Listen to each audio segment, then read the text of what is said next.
Welcome back, Wolfpack. Verlis here, and I'm always down for some Trick Room action, so let's see if Tommy can give us an excellent Trick Room battle. And I love the team composition because I talked about Abomasnow.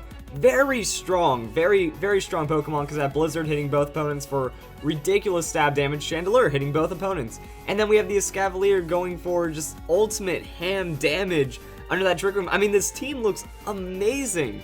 So I am very excited about it, and we're going to see how it does against Mega Blaziken. Well, that's going to be the greatest thing to open up against. So we're going to see the Protect. Oh man, he doesn't think it's Trick Room is what it looks like. So Hariyama going for that fake out, hitting the Blaziken. Interestingly enough, that's going to just be such a free turn for that Chandelure on that Trick Room. And that's going to be just set up right there for damage. But if it was like Scarf Chandelure, then that would be absurd amounts of damage pressuring on the Bisharp. Speed boost means nothing now, and I mean, if you're going to open up against anything, at least it's a Pokemon that can't damage you too well, like the Blaziken, so that's going to be pretty nice. And then Escavalier comes in, so going to force out some switches here, and just going to walk in the face of that Blaziken. I mean, it makes sense. Chandelure is a Flash Fire, you're not going to throw out a Fire-type attack, so you get that safe in, and Hariyama's just going to beat it down anyways. Not bad. That close combat on the Trick Room, really good. I mean, the fake out Trick Room setup. There's not much you can do about that without taunt, and it's going to happen. So now we're getting our Burn Orb on for extra damage. Hariyama just always a beast. So Escavalier has the Iron Head. Iron Head onto the Azumarill. Azumarill is a bulky Pokemon, so it won't be enough, but Escavalier's carrying the Overcoat. And this is what I mean for double battles. You can carry that Overcoat on the Escavalier, and man, trying to get that damage on there, just ignoring the Amoonguss, but we don't get that 2-hit KO. That would have been a lot better if it did get the 2-hit KO. Hariyama avoids the play rough. Little bit of luck right there, we'll say that. And Hariyama switches out. I mean, this is when you can just kind of go into whatever you want. Go into the Abomasnow, and then you can Blizzard clean up pretty hard. Blizzard cleaning up onto some damage on the Amoonguss is going to work out pretty well. And that's the thing, if he goes for the Spore, well, it's a free switch in as well. I mean, there's a lot of great things that could have happened right there. So, Aqua Jet going to be the thing now. So, Azumarill playing some priority. Not getting much done onto the Abomasnow. Escavalier going to use the Iron Head. That's going to be the finish onto the Azumarill. And that could actually be a pretty solid play idea right there. So now we're just going to clean up the Pokemon that we can. And Amoonguss, he's just not going to be able to do too much. So that's going to be Bisharp coming back in. And now we see the Mega Abomasnow. So Blizzard damage on the Amoonguss going to be pretty ferocious. And we'll still have some Bug-type neutrality going onto the Bisharp, so we can get some damage. But the Rage Powder, I don't know if that's going to matter too much. We're going to see Escavalier with the Mega Horn. Alright, Mega Horn will... Ooh, why didn't the Rage Powder work? Hold on, I'm trying to... Oh, Overcoat! Does Overcoat actually ignore the Rage Powder as well? Because it's a powder move. It's kind of like how you can't Rage Powder a Grass-type Pokemon. That's absurd! You can't even get the Amoonguss. Like, it just shuts down the Amoonguss, and then the Blizzard damage is crazy. Not bad. Not bad at all. I love it. And then Twisted Dimensions return to normal. The opponent gives up. There's nothing you can do about that. Alright, I'm excited too because we have another submission. I'm so happy there's a second one, and I like this because with the Abomasnow and Chandelure, you're doing so much doubling damage. Like one turn, you knock out 2 Pokemon under the Trick Room. That's just how this will play out. So we're going to see Landorus and Kangaskhan now.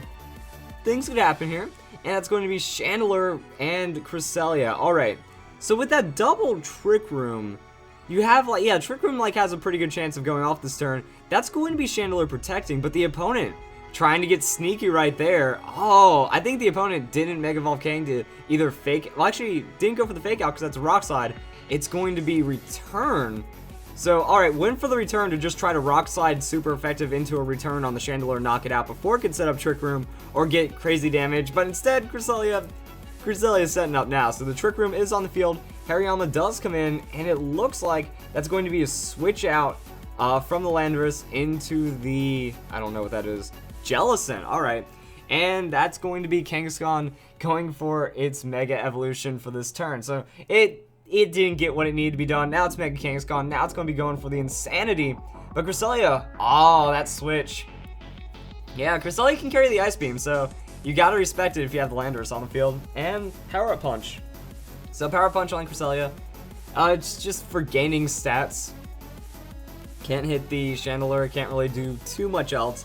But that doesn't matter because that's Trick Room set up, and Hariyama is burned by the Flame Orb from that switch in, so Kangaskhan can't stay in. But there's really nothing you can do because Landorus is going to come in, and either, like, this is an excellent time to get that prediction. You just throw out the Ice Beam in the close combat on that Landorus, honestly, because if he goes into the, or knockoff on the Jellicent for ridiculous amounts of damage, that works.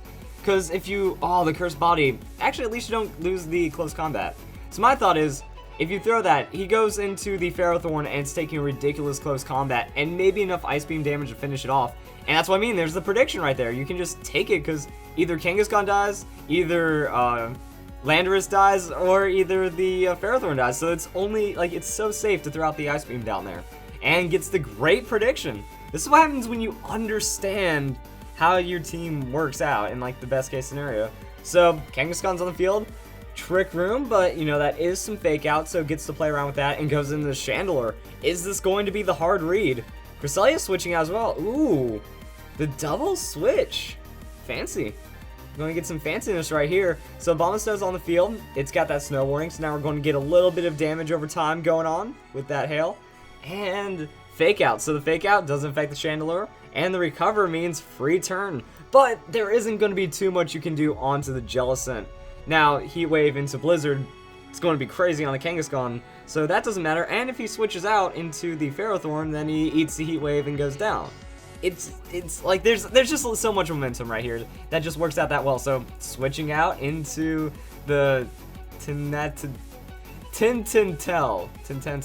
Okay, that's a thing. I don't know which language that is, but that's going to be the Ferrothorn, and then Abomasnow. So I mean, the opponent just switched out to get 2-shot right here, like double shot. Oh no! Chandelure went for the Protect though. Darn, that would have been like the ultimate time to go for the Heat Wave. Sucker Punch going to fail. Blizzard is going to be good for damage. Well, I guess with the Sucker Punch, could have been safe, and that would have been super, so that would have knocked out Chandelure. Yeah, alright. Alright, that's a good play right there with that Kangaskhan carrying the Sucker Punch. So now you just Blizzard it out, and you could switch back into Hariyama or Cresselia and just kind of deal with things.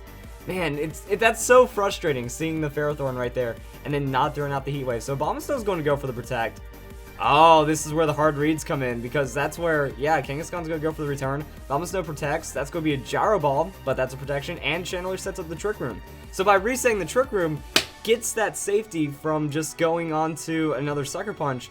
And, yeah, that's stuff going on. So now I get to see how the rest of it plays out, because it's got a little more mental than it needed to be. So Kangaskhan could try to Sucker Punch Chandelure. Chandelure might switch or something, or it could go for the return onto the Abomasnow. So that's going to be a switch into the Cresselia. Just kind of like hanging in there with the Cresselia. Sucker Punch not going to do anything. And Gyro Ball, it's going to be good amounts of damage, but never mind. Even though it's super effective, I guess the speed difference isn't even slow enough to make it matter. I thought there'd be a little more there, but that Blizzard is going to freeze the Ferrothorn. Kind of matters, kind of doesn't, but finish off the Kangaskhan more importantly. And yeah, that's right, Mega Abomasnow. When it Mega Evolves, it gets tanky. It gets like hundreds in the defenses and stuff. So it gets pretty difficult to take out, but you just don't think of it as a tanky Pokemon because it has like 7 weaknesses or something. So that is going to be the leftovers coming in. Cresselia getting burn damage and a little bit of hail, but now we're just in 2 Pokemon that will have a difficult time carrying overall. Cresselia has the Helping Hand, so hey, might as well finish off the Ferrothorn with that, and Frozen Solid, that'll happen.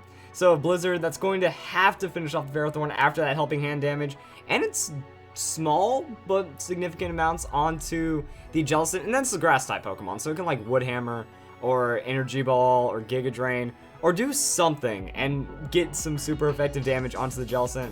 Hail stops, you double down the damage, or the opponent forfeits. That's pretty much how this battle is going to end.